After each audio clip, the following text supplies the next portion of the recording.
Ayo, Reset here, and I'm gonna start a new video series, starting with this lamp. Yeah, it turns on. There we go. This series is called Hidden Sounds. And we're gonna take everyday objects and turn them into musical instruments, but not just by hitting them. We're gonna make it into a performable instrument, so I'm not gonna like record the sounds and splice them up, but just kind of just treat the object itself as an instrument. And so, yeah, I got this idea from a new piece of gear I got. It's this Playtronica Touch Me. I got it from my friend Calvin. Shout out to Calvin. Yeah, and basically what it does is that it detects any change in electrical signal. Yeah, so I can touch both of these plates and it'll start making notes.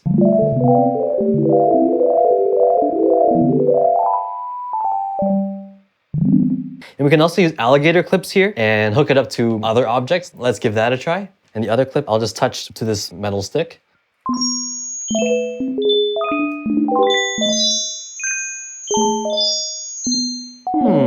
So the notes it comes up with are a little random. And so I think we can control that by adding a scale device. That will help us lock into a singular key. What will also help us make it sound a little bit nicer is if we added a little bit of reverb.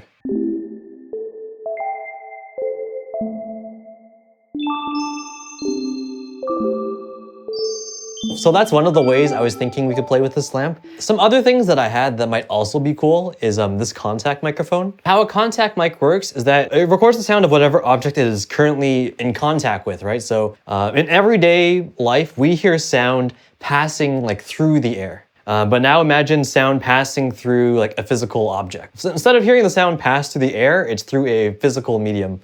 If you've ever put your ear against a table or a door and then you try knocking, and then you hear the sound of your knocking through the door or table, right? Yep, that's working all right. So that's how a contact microphone works. Let's attach this to the lamp and see what sort of sounds we can get out of this. Got a little baby spoon here. Just to keep it in place, I'm gonna use some tape as well too.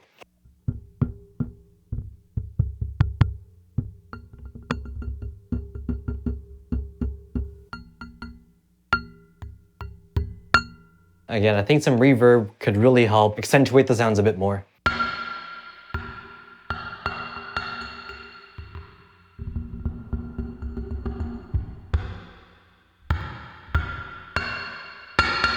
Something really cool about this lamp is that it's got some springs here. And I want to try attaching the contact mic closer to those springs. Let's see what we get there.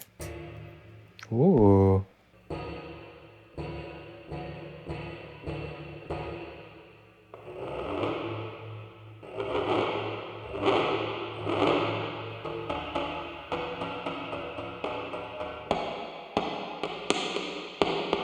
Very, very cool. And the last piece of gear I want to show you before I start to perform the lamp as my instrument is this. This is an electromagnetic microphone, and basically it records the sound of anything that has running electricity through it. Okay, so if I hold this near the light bulb, nothing happens. But once I turn the switch on, we get much more drastically different results. I'm sorry if this is flashing you. Let me adjust this sideways. It's interesting because we can kind of hear signal pass through the wire itself, but not the metal frame, right? So even here as well, there's anything with electricity running through it. And even my phone too.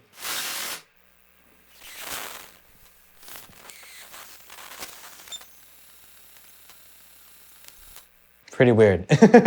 So yeah, with that said, I'll do a bit of processing and I'll perform this lamp live for you. Kind of was picturing this to be sort of like a drone. So I just kind of added a shifter, pitch it an octave down, not 100% wet, so we still get some of those highs. And then another shifter down, also kind of blending the dry and wet. So we kind of have 3 octaves of that drone. And to also just add a little bit of spice, I've got some spectral resonator here to give the sound just kind of a bit of an airy sort of texture. With my contact microphone here, I just have it set near the springs. And I just have a gate on it to reduce some of that noise hum that just comes with this microphone. This is a really custom rack I set up. So I've got 4 resonators here, and I've mapped it to this knob. It's playing different notes depending what range I'm in. You can see here, if I'm in the first range, if I hit the note, It's a B, and then if I move it to the next zone, it changes pitch.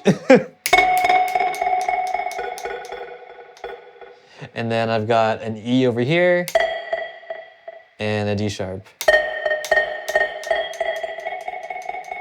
If you kind of bow the springs, you get a kind of cool effect as well.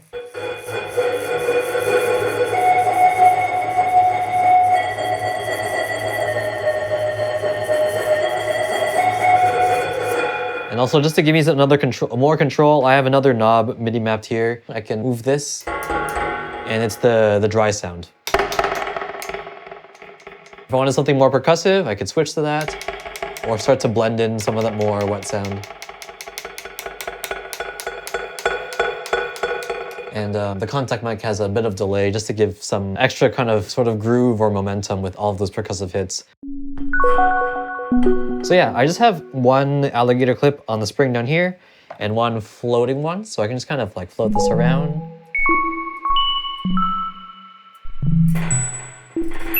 And also kind of doubles because with the contact mic, because if I like touch something near the contact mic, that would also get picked up as well.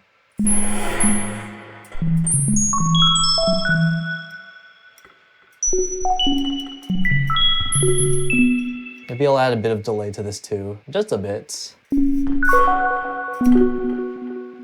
Yeah, it's a simple sine wave. Maybe we can even add a little bit of fun coloring here. I'll add some super VHS, add some drift maybe. Some wash. Why not the heck? Let's just also add in a high cut. That way it's not too blaringly bright. Yeah, there we go. So yeah, that's how I kind of process some of the sounds, and I'll give you my very debut performance of the lamp. I hope you enjoy.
Awesome. Yeah. So, yeah, so that was it. That was my very first performance with the lamp. Yeah, let me know what you think of this format as well as what object I should try turning an instrument into next. But yeah, if you like what you heard, please like and subscribe. Otherwise, take care.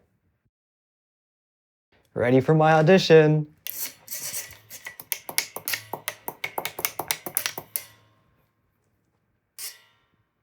Did I get in?